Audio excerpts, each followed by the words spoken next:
Salut à tous, aujourd'hui je vais faire une petite vidéo sur le LG G3. Donc c'est pas pour vous le présenter, hein, maintenant tout le monde le connaît bien ce terminal. Donc c'est plus pour vous donner mon avis. Donc ça fait à peu près 3 mois que je l'ai. Et je voulais vraiment faire le tour parce qu'il y a quand même une polémique entre les vraiment satisfaits et les insatisfaits. Moi je suis assez partagé, hein, donc pour moi c'est vraiment la suite logique du G2. Donc il reprend un peu le design avec les boutons à l'arrière. Donc il a les traits avec le borderless, tout ça du G2. Mais il est très bien fini, il est très beau. Mais dans l'évolution matérielle, on va dire, dans ce qu'il a à l'intérieur, quoi, c'est limite, quoi. Donc je vais refaire un tour du design avec vous. Pour moi c'est l'un des téléphones les plus beaux. Franchement, j'ai pas trouvé plus joli en finition que le G3. Le G2 était déjà très beau. Le G3 lui le dépasse largement. Donc il a une belle finition. Moi je le préfère en gold, donc c'est ma couleur préférée. Dès qu'un terminal est disponible en gold, moi je saute sur le gold. Donc il est bien fini, hein. Il fait très quali. Après c'est clair que c'est du plastique, hein. Ceux qui aiment le métal, l'aluminium, le verre, tout ça, c'est pas sur le G2 qui seront, sur le G3, le G2 et le G3 qui seront satisfaits. Il a un très bel écran. Donc moi j'ai mis une couche, une protection d'écran en plastique. Donc je sais pas si vous allez le voir, on voit un peu la trace de la fenêtre de la protection que je vous montrerai après. Donc c'est pas l'écran qui est abîmé comme ça. Donc il est très beau, hein. Après il y a ceux qui aiment les boutons à l'arrière et ceux qui aiment pas. Moi depuis que je connais les boutons à l'arrière, pour moi c'est évident. Ça me paraît évident que sur un gros téléphone, les boutons volume plus moins et menu soient à l'arrière. C'est beaucoup plus pratique. Vous verrez, si vous n'avez jamais essayé, je vous invite à vraiment tester. C'est beaucoup plus pratique. On a les boutons à portée de doigt. Donc pour moi, ça me paraît évident. Quand on a les boutons sur le côté, il suffit qu'on regarde une vidéo, parfois on le tient d'une main, on appuie sur le bouton menu ou sur le bouton volume sans faire exprès. C'est pas très pratique. Là, vraiment, LG, il a fait très fort sur ce domaine-là. Donc, bon, après, là, on revoit le capteur, c'est au laser, je sais plus comment on appelle ça. Là, c'est les LED. Et c'est très beau, même à l'arrière, c'est très joli, c'est très bien fait. Les boutons, ils s'intègrent parfaitement à la coque. Moi, je trouve que c'est un des plus beaux téléphones. J'ai pas trouvé plus beau. Même le Galaxy Note 4 que j'ai en ma possession, pour moi, il n'est pas aussi beau, il n'est pas aussi bien fini que ça. Donc, après, on a un bel écran, comme je vous disais, un très bel écran qui prend quasiment toute la surface du téléphone. Je me rappelle plus du pourcentage exact, hein. Et après, la polémique, c'est le Quad HD. Est-ce que c'est utile ou pas? Donc, moi, je vais vous dire le Quad HD, mon avis. Le Quad HD, c'est bien. On voit un peu la différence quand on compare, mais vraiment, il faut aller comparer avec un écran Full HD ou HD. Il faut vraiment chercher la petite bête. Sinon, quand on l'a sous les yeux comme ça, on ne voit pas vraiment la différence. On a une très belle qualité d'image. Le rendu est plutôt naturel. Il n'y a pas de... Les couleurs sont pas flashy. Ça fait vraiment naturel.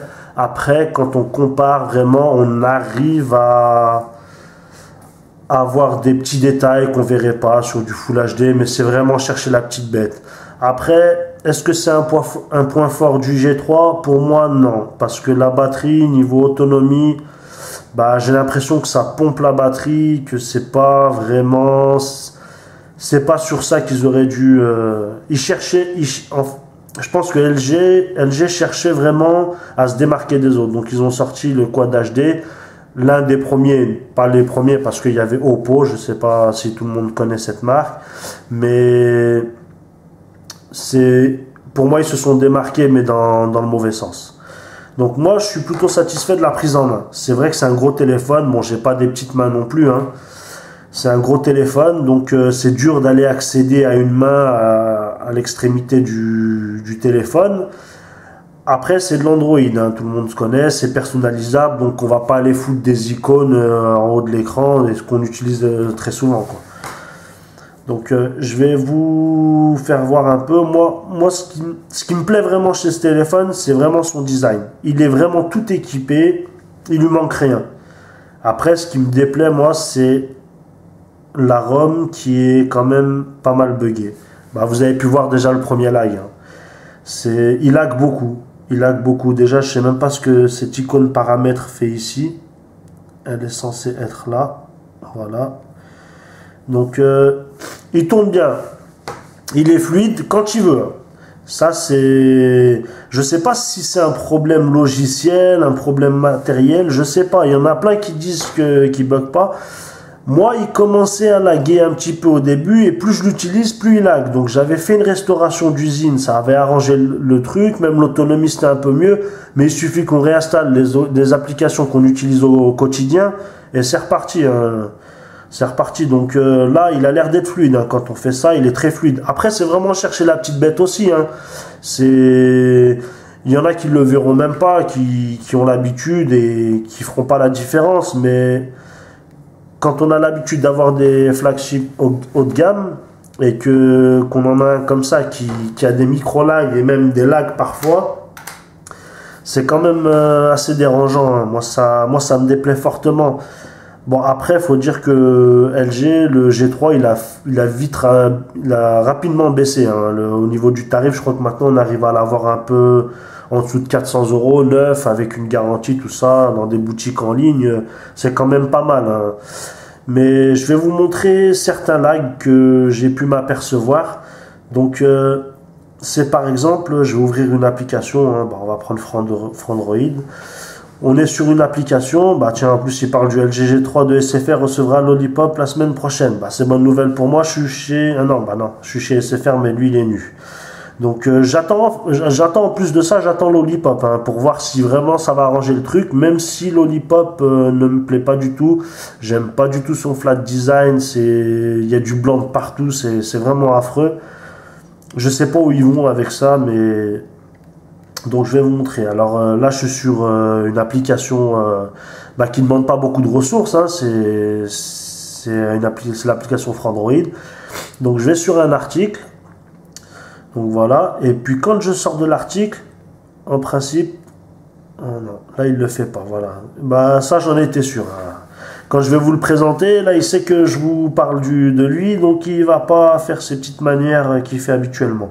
Bon, on va essayer d'aller sur le bon coin. Hop, c'est normal, ça prend du temps, c'est aussi le réseau, tout ça, donc n'importe quoi, hein, hop. Et puis, quand je revenais sur l'écran d'accueil, bah, parfois, ça va le faire, hein, tout au long du résumé, ça va le faire, vous allez voir, hein. Donc, c'est l'icône qui disparaît, qui réapparaît, c'est... des lags, il met du temps à repasser, il ralentit fortement. Donc après, j'ai aussi l'impression que c'est plus le téléphone chauffe et plus il ralentit. C'est pareil, j'avais fait des scores Antutu. Donc pour moi, Antutu, voilà, c'est parce que tout le monde aime faire des benches, tout le monde aime le score. Moi, c'est pas une référence pour moi. Donc là, il me dit fantastique, 37 164. Donc ça, c'est un score à froid, bien sûr, hein. Ça, c'est à froid, le téléphone qui était bien reposé. Donc, en faisant un toutou, il m'a dit fantastique, 37 164. Par contre, j'ai joué un peu à Asphalt 8, je crois, ouais, à peu près 10 minutes, un quart d'heure. Le téléphone chauffe bien. Il chauffe comme tous les terminaux, d'ailleurs. Et là, j'ai refait un bench. Alors, je sais pas si je vais retrouver l'historique. Hop. Bah voilà. L'autre bench, c'était 24 079. Ça, c'est à chaud, hein. Donc, il y a une différence, hein. Il y a quand même une différence. Après, moi, je me base pas sur les benches. Voilà, le beau lag qu'il y a eu là. J'aime bien quand il fait ça. Moi, c'est ce qui me déçoit du G3, c'est ça. C'est les lags à répétition, l'autonomie qui est dérisoire. Donc vraiment, là, il est à 100% parce que je viens juste de le charger. Et pour moi, c'est un faux 100% parce qu'il reste assez longtemps et après, il descend comme des secondes, quoi. C'est affolant. Donc, mais vous allez voir tout au long du test, après, enfin du test, là, ouais, c'est pas vraiment un test, quoi. Et donc sinon dans l'ensemble il est très beau. Donc moi c'est ma façon à moi de personnaliser Android. Donc tous mes terminaux sont personnalisés de la même façon et c'est vraiment le point fort d'Android. Que j'ai un Note 4, un Note 3, un G3, un OnePlus One, il sera toujours configuré pareil. Donc ça c'est, on a bien ses repères avec Android et on personnalise assez facilement. Donc après, je me suis aperçu aussi que parfois il y a des icônes qui disparaissaient. Donc ça me l'a pas fait beaucoup, mais j'ai parfois des icônes qui disparaissent, des widgets aussi qui disparaissent. Surtout au niveau de la musique. Bon là j'ai mis tout ce qui était musique. Bah parfois je m'aperçois que j'ai plus le lecteur musique de LG ou alors j'ai plus ma radio, je sais pas, ça fait partie des mystères du G3. Donc, voilà, le gros point faible de ce téléphone, c'est vraiment l'autonomie. Celui qui veut un téléphone qui tient une grosse journée, voire commencer le début du lendemain, c'est mort. Hein. Moi, ce téléphone, je démarre ma journée, en général, je me lève à 3h, 4h du matin, 3h du matin, je pars pour 4h, 4h15. Je l'ai chargé la veille, donc je ne le charge pas toute la nuit, hein, je l'ai chargé la veille. Il est à 100%. Le matin, je me réveille. Logiquement, il était encore à 100%. Mais là, depuis, je suis à 95, des fois même 92%. Donc dans la nuit, il bouffe entre 5 et 8%. C'est quand même énorme. Et puis pas en fin de journée, quoi, quand je rentre du travail, il est 14 heures. Bon, je suis allé un peu sur mes forums entre-temps, sur mes applications. J'ai été sur le Bon Coin, j'ai envoyé 2-3 messages, quelques appels, tout ça. Et j'arrive facilement aux 60%. En rentrant, c'est vidéos sur YouTube, 2-3 petites applications pareilles, un peu de vidéos et c'est mort, hein, faut le recharger. Hein. Donc moi, je tiens pas la journée avec une charge, je tiens pas une journée complète. Hein. D'ailleurs, c'est pour ça que j'ai ma petite batterie de secours externe. Et généralement, je le charge 2 à 3 fois par jour. Mais ça, c'est en fonction de mon utilisation à moi, hein, bien sûr. Hein, parce que j'utilise énormément, je fais tout dessus. Donc, le point faible pour moi, c'est l'autonomie avec cet écran Quad HD qui, c'est un bel écran, hein, mais il bouffe trop de batterie. Il bouffe trop de batterie, il chauffe. Donc, il y en a beaucoup qui disent que le téléphone chauffe. Donc c'est vrai, il chauffe, mais comme tous les terminaux, je vous rassure. En fait, c'est la répartition de la chaleur. Comme le bouton là, j'ai l'impression que le bouton menu, j'ai l'impression qu'il est en aluminium. Donc c'est souvent ce bouton là qui est bien chaud. Donc le reste, il est chaud normalement, quoi. Comme là, hein, je l'ai à peine utilisé. Bon, il est chaud parce que je l'ai chauffé avec mes mains. Mais on sent que l'écran il chauffe, normal. Hein. C'est un écran c'est normal, ça chauffe un peu. Et le bouton là, il est vraiment chaud. Parfois, on a l'impression qu'il est même brûlant, mais c'est vraiment qu'une impression. Hein. On va pas se brûler avec, on va pas non plus allumer un feu avec. Hein. Mais ça peut déranger certaines personnes. Donc moi, ça me dérange pas plus que ça. Mais quand il est chaud, ça baisse énormément les performances. Donc, ça baisse les performances. Même au niveau de la luminosité, on ne pourra plus la monter à 100%. Donc on se mettra, là moi je le mets en automatique. Mais s'il n'est pas en automatique, il va rester à peu près bloqué comme ça. Il montera pas plus. Donc moi je préfère automatique. J'ai essayé de l'optimiser, hein, de le régler, de pousser les réglages au maximum pour l'autonomie, il n'y a rien à y faire. Hein. En mode normal, et puis il n'y a pas de mode d'économie d'énergie. Il y a ça, économie d'énergie, mais en fait c'est actif une fois que la batterie sera inférieure à 10%. Bon, ça on peut le régler. Hein. Ça on peut le régler, mais c'est pas très efficace dans le sens où moi j'aime bien comme sur le OnePlus One par exemple ou sur les Samsung, il y a un mode économie d'énergie, on appuie dessus et puis ça l'active instantanément. Donc après ça baisse les fréquences des processeurs, ça optimise la luminosité de l'écran, tout ça. Donc là le mode économie d'énergie c'est simplement qu'il vous désactive le Wi-Fi, les données, il vous désactive toutes les fonctionnalités qui fait de lui un smartphone, quoi. Donc c'est pas intéressant, il n'y a pas de mode ultra économie d'énergie comme sur Samsung là, ça il n'y en a pas. Après dans l'ensemble il est bien, moi si je devais le conseiller, je dirais que quelqu'un qui est exigeant, je lui dirais non. Je lui dirais non, ou alors de vraiment le bidouiller, de virer cette ROM et d'installer, je sais pas moi, cyanogène ou un truc comme ça. Mais sinon, non. Mais pour un utilisateur lambda, comme la plupart des gens, quoi, ça mon téléphone. Après, il a une bonne qualité en général, quoi. Il est beau, hein, surtout qu'il est beau, quoi. Il fait pas vieux téléphone.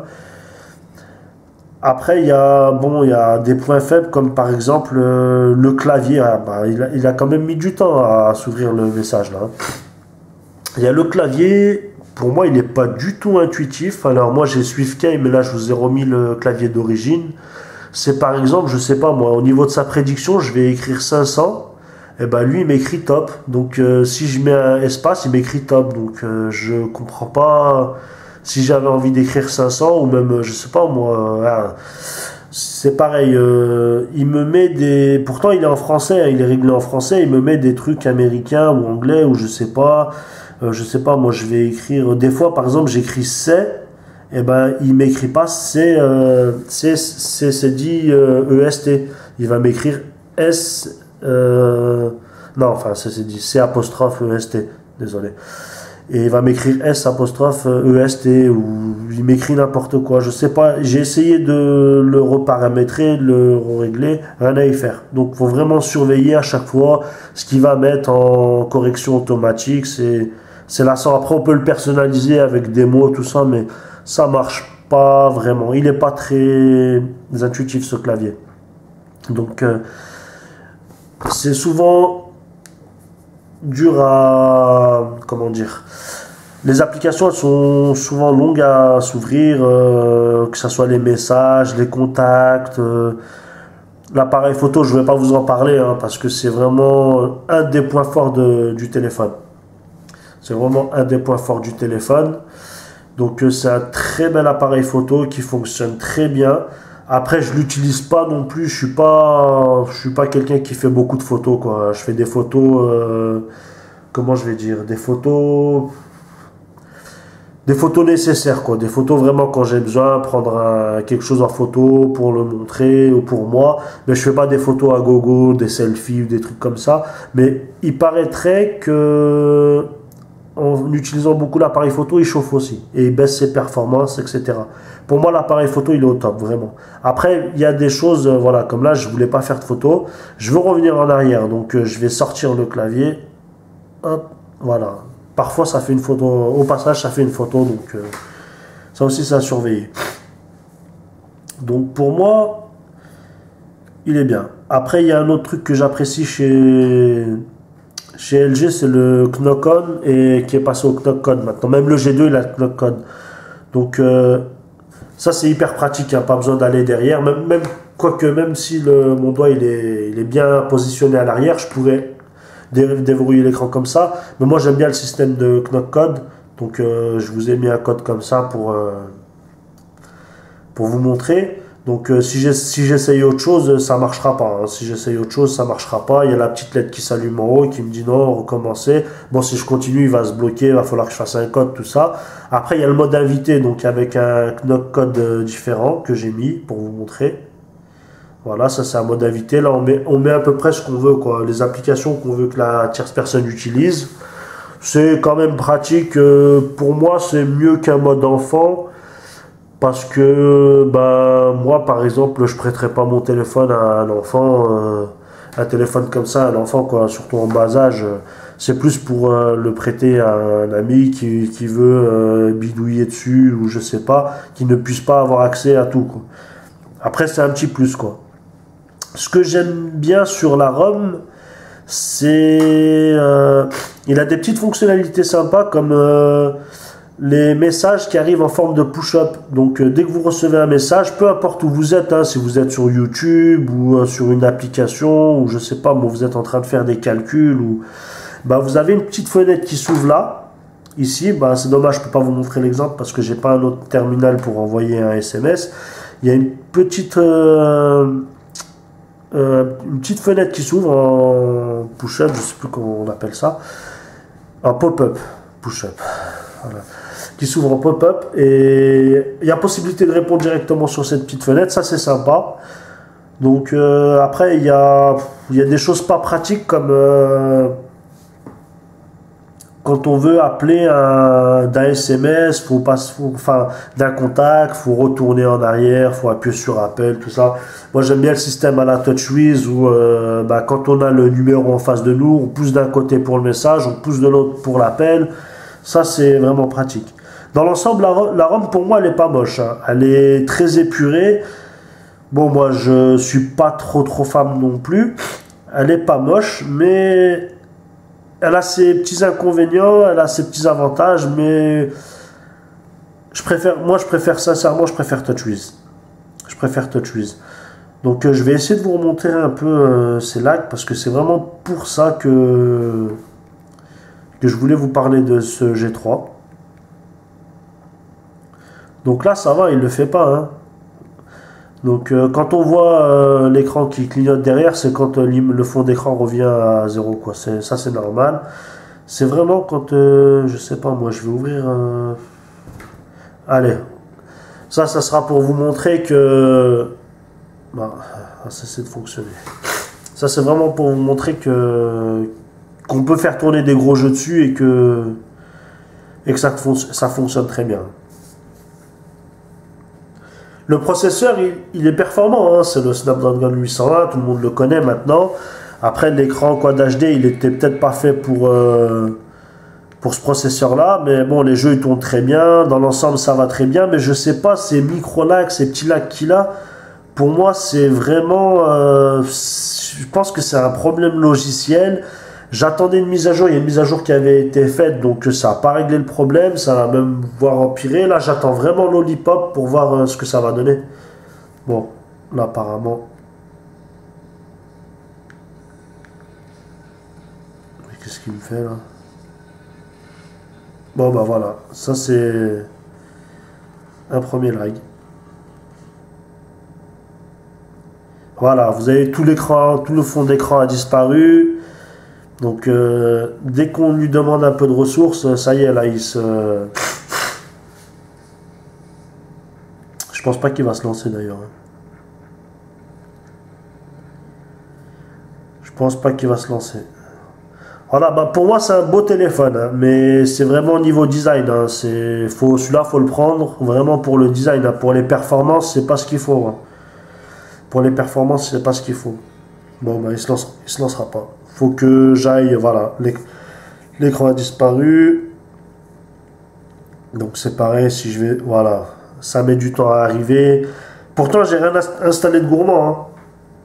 J'ai pas de, à part Asphalt 8, j'ai pas de gros jeux que je fais tourner en permanence. J'ai pas de grosses applications, je l'ai pas surchargé, la mémoire elle est pas pleine. Ça c'est la version 2 Go de RAM et 16 Go de RAM. Donc je sais pas si la 332 ça fait pareil, mais je vous inviterai à me dire d'ailleurs dans les commentaires si en version 332 ça fait la même chose ou pas. Mais je trouve que c'est vraiment moi c'est vraiment ce qui m'agace et ce qui m'a donné envie de changer de téléphone. Sinon niveau design comme je dis, hein, moi je trouve pas plus beau, il me plaît vraiment, je le trouve vraiment joli, vraiment au goût du jour. Vraiment épuré, vraiment les boutons s'intègrent parfaitement, il a tout pour lui, mais au niveau logiciel, c'est pas ça. Donc je vais essayer de vous montrer un peu les lags. Voilà, ça met toujours un peu de temps à arriver. Il y en a qui feront pas la différence, hein, qui verront pas le problème, qui diront c'est un peu chercher la petite bête et tout, mais comme là, par exemple, je suis dans les paramètres. Donc je reviens en arrière, là ça le fait pas. Mais vous l'avez vu, de toute façon, il n'y a pas. Des fois c'est bien pire que ça. Hein. Plus le téléphone il chauffe et plus. Ouais, excusez-moi, j'ai un peu le nez bouché.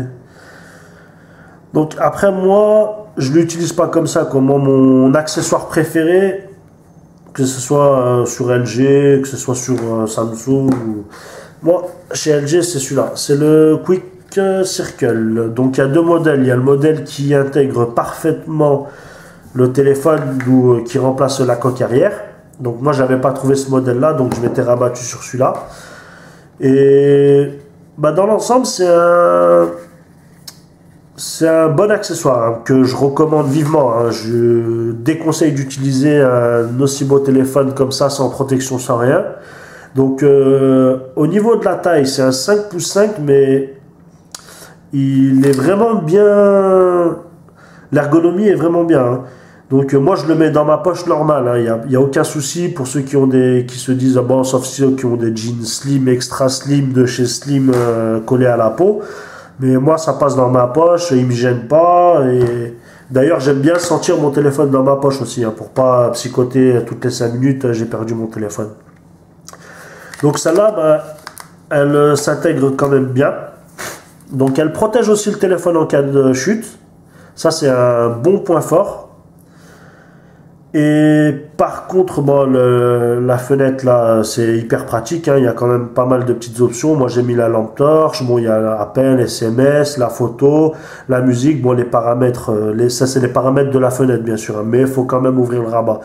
Donc, au niveau de derrière, bah, ça change déjà un peu le design. Hein. Le téléphone est un peu plus gros, il est un peu moins joli comme ça.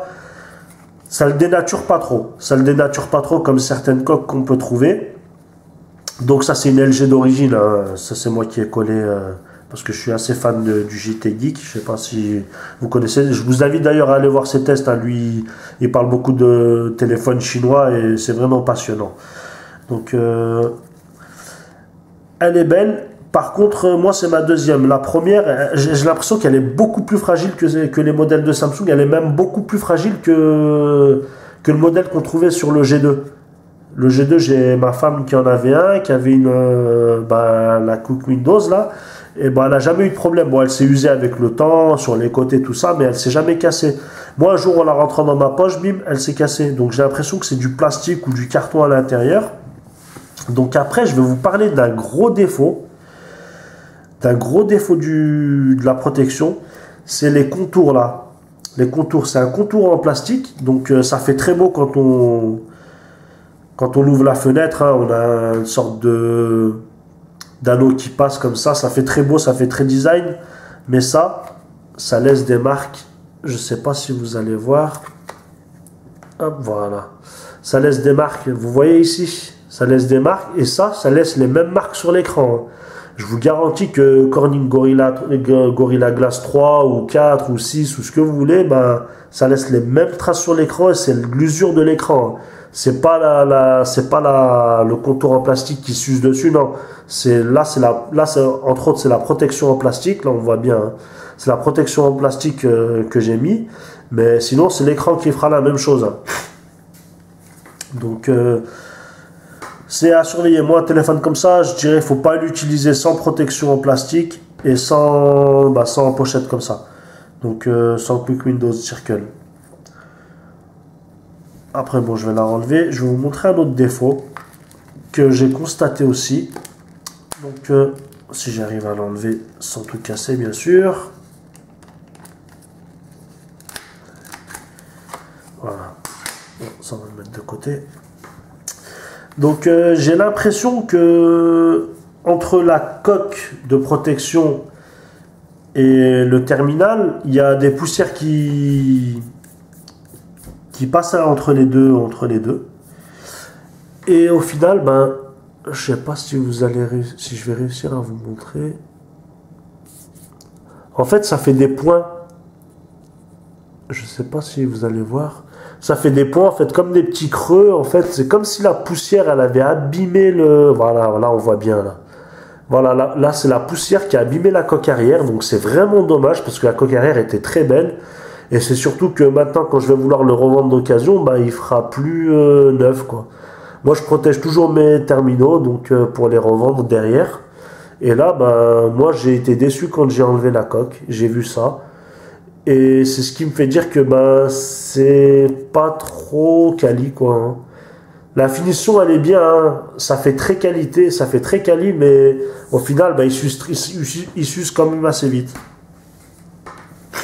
Ça on va remettre là-bas. J'ai pas pris ma petite parce que là ça fait vraiment dégueulasse. Voilà, dans l'ensemble il est très bien, mais les lags. Moi j'attends Lollipop, on verra ce que ça va donner avec Lollipop. Après, si vous avez des questions ou si vous voulez que je vous parle, de quelque chose en particulier, vous n'hésitez pas dans les commentaires à poser vos questions. Si vous voulez que je revienne sur un certain point. Moi, j'ai essayé de faire le tour. J'ai donné vraiment mon ressenti. Hein, c'est mon avis personnel avec 3 mois d'expérience avec ce téléphone. Et voilà, bah, vous voyez, on n'a rien fait avec et je suis à 93%. Donc, c'est vraiment, moi je trouve que c'est quand même abusé, on n'a rien fait avec. Hein.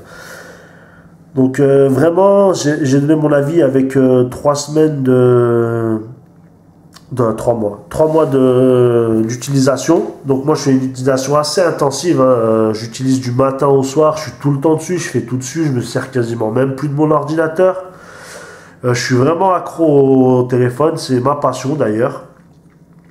Et bah j'avais conseillé le G2 à ma femme, donc j'ai eu l'occasion de le tester aussi et tout. Il était super bien, super fluide, pas de bug, il a jamais bugué. Et par contre, très quali, il est moins beau. Et moi, je me suis rabattu sur le G3 après avoir eu un Note 3. Au début, j'étais satisfait, mais là, je suis un peu déçu des performances. Vraiment, c'est niveau performance. Niveau design, il n'y a pas mieux. Niveau performance, il y a beaucoup mieux. Après, là, je vais vous le... Au niveau de taille, moi je trouve que la taille, elle est vraiment optimisée, quoi.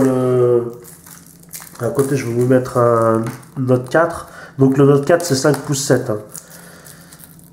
Donc là, on voit que quand même, il est quand même beaucoup plus petit. Il est peut-être aussi fin ou pas. L'écran... Bah, c'est presque pareil, hein, sauf que là il y a 0,2 pouces en plus. Hein. Mais sinon, vous voyez comment il est optimisé le G3 à côté d'un Note 4. D'ailleurs, le Note 4, je ferai une vidéo. Hein, ça fait déjà plus de 10 jours que je l'ai. J'attendais de faire la vidéo de mise en service et de vous donner mon ressenti. Pardon, excusez-moi. Donc, ça. Moi, je trouve que il est bien. Niveau prise en main, niveau taille de l'écran, niveau ergonomie, il est bien. Mais niveau fonctionnalité, c'est pas top. Niveau lag, c'est pas top. Autonomie, c'est pas top. On regarde une ou deux vidéos, on joue à un jeu, on va sur quelques applications et on voit l'autonomie, on a envie de l'éteindre, de le mettre dans sa poche et plus le toucher. Hein. Ça, c'est le téléphone qui fera pas la journée. Donc... bah, je pense avoir fait le tour, j'ai rien oublié, j'ai fait ma petite trame à côté, mais comme c'est ma première vidéo, je pense que je vais beaucoup me faire critiquer. Donc je vous invite aussi à mettre des critiques positives, hein, donc, pour m'améliorer. Donc je compte faire encore quelques vidéos, comparer, faire une vidéo pour mon nouveau Note 4. Je vais aussi faire une vidéo avec le OnePlus One que j'ai acheté. Faire un comparatif entre ces 3 terminaux, puis je vais sans doute avoir d'autres terminaux, donc je sais pas encore quoi. Donc j'ai fait le tour sur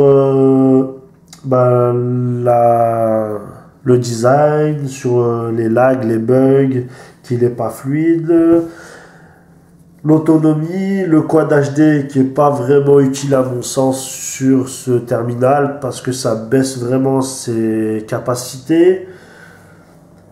En conclusion, moi je vais dire c'est un bon téléphone hein, pour quelqu'un qui n'est pas exigeant, qui se contente de faire du Facebook, du Candy Crush, qui va sur internet, qui regarde quelques vidéos sur YouTube et qui n'est pas trop exigeant.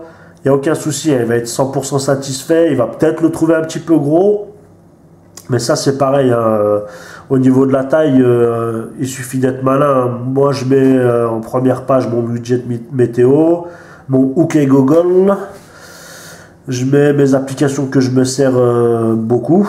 Après là, c'est pareil, c'est toutes mes applications que je me sers beaucoup. Et puis en partant du bas, c'est celle que j'utilise du plus souvent au moins souvent. Donc je vais pas mettre en haut à gauche une application que j'utilise toutes les 5 minutes. Quoi. Donc au niveau de la taille de l'écran, ça c'est pas un problème, quoi. C'est pas un problème. On a, même pour aller chercher le volet en haut, c'est encore assez simple. Moi, j'utilise quasiment toujours d'une main. Donc, j'ai pas trop de problème avec ça. Après, c'est clair que si on a des petites mains, faut mieux se rabattre sur un 5 pouces, voire moins de 5 pouces. Mais c'est un téléphone que je conseille à l'utilisateur lambda qui veut un beau téléphone pratique, qui fait tout, qui a de la bonne photo. Au niveau du son, bah, je ne vais pas vous le faire tester, hein. Il y a beaucoup de testeurs qui l'ont testé, mais moi je trouve que c'est pas top, hein. Le OnePlus One par exemple, il lui met une claque au niveau du son. Vraiment, là c'est un son aigu, c'est affreux. D'ailleurs, moi j'utilise un petit haut-parleur en Bluetooth. Et bah, pour la personne exigeante qui aime la puissance, les scores en bench, qui aime un téléphone hyper performant et tout, bah, je lui déconseille, ou alors vraiment de virer cette ROM là, d'installer Cyanogen ou autre, et de voir ce que ça donne. Moi il est même pas routé, hein. J'aime quand ça reste d'origine. Donc je le route pas, je laisse comme ça, il est encore garanti. Donc là je l'ai testé 3 mois, là je passe au Note 4. Et puis je verrai ce que ça va donner. Donc si vous avez des questions, n'hésitez pas. Donc vous pouvez me suivre, vous pouvez vous abonner à ma chaîne, donc une chaîne que je viens de créer. Donc bah, je démarre doucement, hein. Je m'y connais rien, je m'y connais pas en vidéo sur YouTube, hein. C'est ma première vidéo que je vais mettre. Je sais d'ailleurs même pas si elle va passer, je sais même pas comment ça se passe.